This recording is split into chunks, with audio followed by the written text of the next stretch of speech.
What's going on, you guys? What is going on, preppers, survivalists? Thanks for checking out the channel. Hope you guys are doing well today.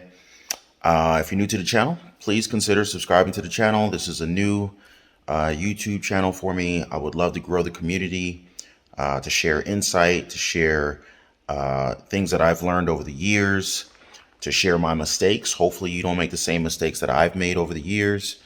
And, we're all in this thing together. Our world is changing. Our world is definitely changing. And it's all about being prepared. It's all about preparation, survival, and not just preparation and survival, but also thriving. So whether or not you're doing very well, you want to continue to do very well, both from a health perspective, from a financial perspective. But even if you're not doing so well, hopefully this channel will help you regain your footing from a health perspective, financial perspective, security standpoint. So it's all about preparation. I talked about it in a previous video. Do what is hard when it is easy. And I got some comments on that one. Well, what do you mean, Ron? Well, a lot of us, we're in different situations. Not everyone has the same starting point. But, from a financial standpoint, start investing early, and don't necessarily limit yourself to traditional investments. I'll probably need to dive into that one in a different video. That's going to be a long segue if I go down that path. But from a health standpoint, right, we have to prepare and take care of ourselves now, wherever you are. And what I mean by that is you might be in great shape, right? So if you're in great shape, maintaining that great shape is easier than if you're not in great shape, right? But let's just say you're one of the millions of Americans, and I was reading up on this not too long ago, but it doesn't surprise me, but millions of Americans, in fact, more than half of Americans are quote unquote overweight. Now, obviously, there's some people who, maybe work out a lot, and they have a lot of muscle mass, and so they're overweight according to statistics, but technically they're healthy. So there's that factor. But a lot of Americans nowadays are overweight. They're not as healthy as they could be. We're not as healthy as we could be. And I just wanted to kind of touch on this because I was reading some statistics, and I didn't necessarily see this published in the mainstream, but I questioned this during the onset of the pandemic, just before lockdowns and just before, you couldn't find anything on the grocery store shelves, before all the toilet paper was out of stock, right? Before talks of actually having a vaccine were, widespread, I was thinking to myself, what can we do to protect ourselves? Before there was a clear path, and I don't know if, obviously this is a very controversial topic. What is the best path to resolving this health crisis?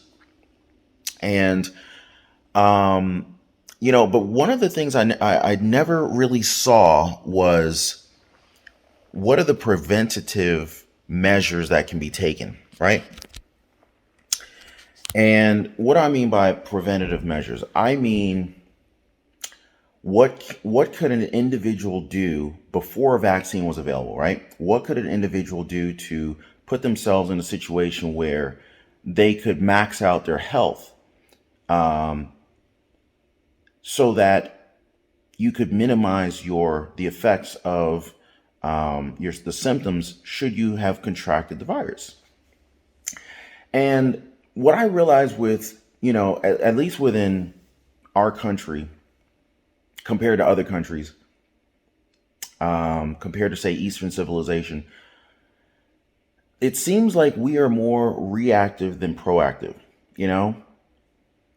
Take a treatment, wait till a problem happens, then address it, as opposed to preparing and getting ahead of things. So hopefully it's more of a maintenance rather than a repair that's needed.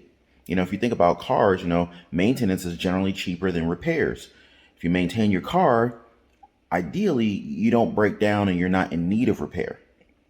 So, but one of the statistics I was also looking at was, the number of the population of people who were mainly being affected by this virus were older Americans. Well, older people, didn't have to be Americans, but older people, and many people who were not necessarily in the best of health. So whether or not you're overweight, you were immunocompromised, the different factors came into play. But one of the things I was thinking to myself is why was there such a, and maybe I was getting my news from the wrong place, right? Maybe this was put out there, but I didn't see it anywhere being talked about, at least not widespread. What type of preventative measures could be taken? Could you stock up on airborne? Would that have helped? Because could you stock up on vitamin C? Could you stock up on iodine? Could you stock up on, like, what could you have done to better improve? I'm just trying to situate this phone because my arm's getting heavy. What could you have done to improve your health going into this thing so that should you have contracted the virus, you would have been better prepared? And one thing I was thinking about is, okay, if this is a virus that attacked the respiratory system for the most part, I mean, it attacked a number of different systems in our human body. But one of the things I was thinking was, many people were having difficulty breathing.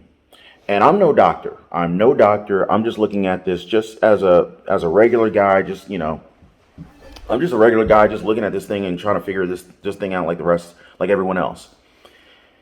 And one thing I did notice across the board was, it was older people who typically, they were not in the best of health. And I was thinking to myself, well, everything was locked down, everything was closed for a period of time.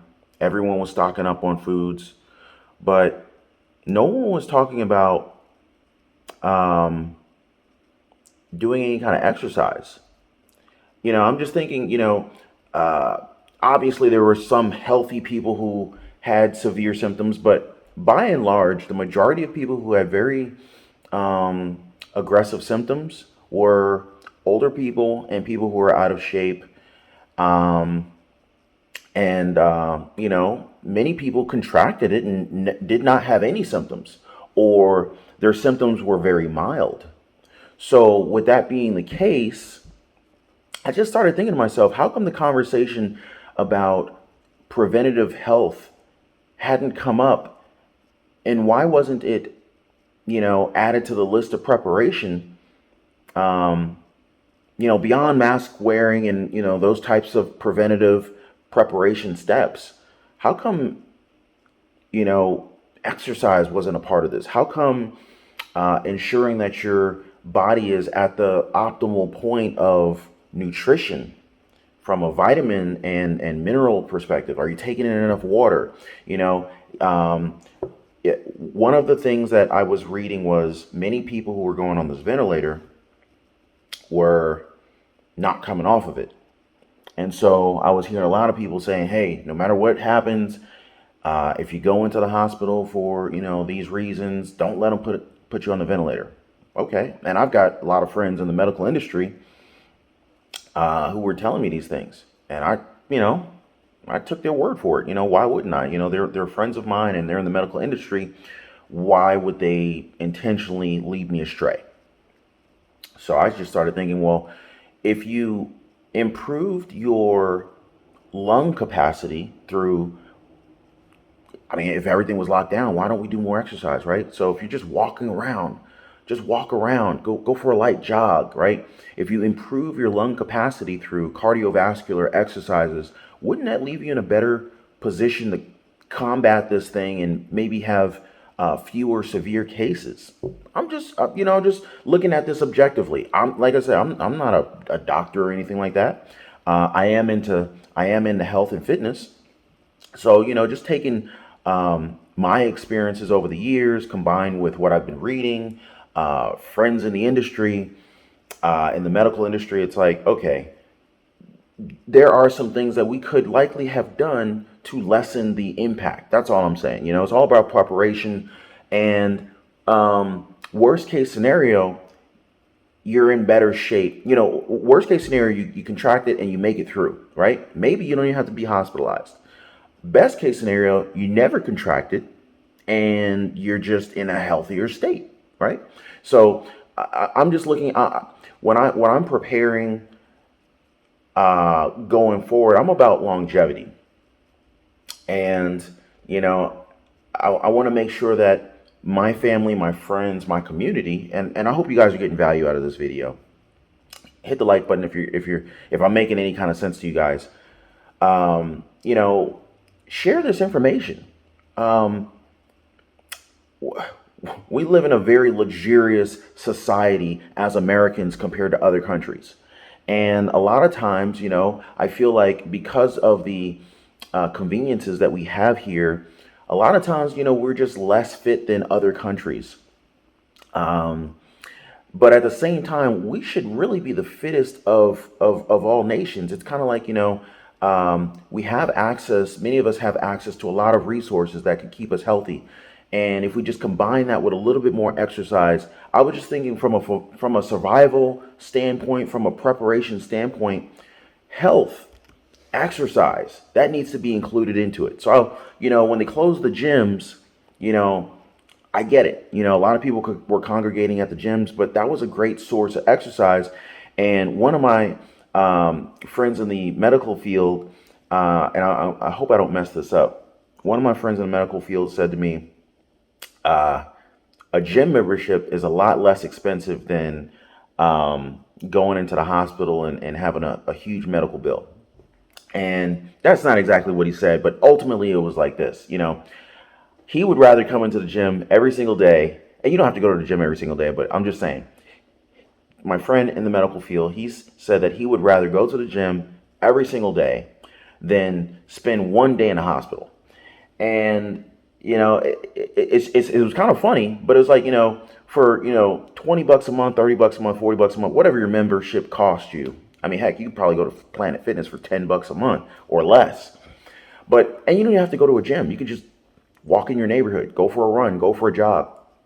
But yeah, it's like, by preparing your immune system to best counteract this, whatever we may be facing. We should be taking steps to do these things. Now, I did want to share a video with you because this video is what sparked this thought this video is what sparked the video I want to share with you guys is what sparked me to create this video to initiate this discussion, because Bill Gates had some very insightful words, or at least thought-provoking words, about our future, and that what we experienced already will not be the last. In fact, he is expecting or predicting another one. So let me just share this with you guys. Let me know your thoughts in the comments down below, and just tell me what you think. Welcome to our exclusive interview with Bill Gates, the entrepreneur, Microsoft co-founder, software developer, and philanthropist. Thanks for being here. Great to talk to you. The Bill and Melinda Gates Foundation's annual letter is now just come out. You both write about how this pandemic, in your view, will be as defining as World War II. What are the key steps to take right now? Well, we have to do two things at once. We have to bring this epidemic to an end, primarily by getting the vaccine out in large numbers to the entire world. And we have to make sure that we're ready because there will be another pandemic. And there's so many lessons about how we weren't prepared, how we should have handled things differently. And, when that's clearly in our mind, those investments need to be made. All right, so guys, I'm not going to play this whole video for you. I just wanted to kind of share this little excerpt from Bill Gates. He said that this is not going to be the last pandemic, and it's true. I mean, like, historically, there have been pandemics over the past several thousand years, many different pandemics, many pandemics that were significantly worse than what we have recently experienced. So I think it's very prudent for us to pay attention to history and figure out, okay, well, what has happened in the past? How do we take the lessons that we've learned from the past to apply them to our lives currently and going into the future, so that we can survive these things and make the best out of them? So anyway, I wanted to just kind of quickly share this with you guys. How many of you are actually prepared for the next one? From a health standpoint, from a financial standpoint, from a food storage, food stocking standpoint, what's your plan? Things could have been a whole lot worse. So anyway, I just wanted to kind of open up the floor for discussion. I thought it was an interesting subject, interesting topic.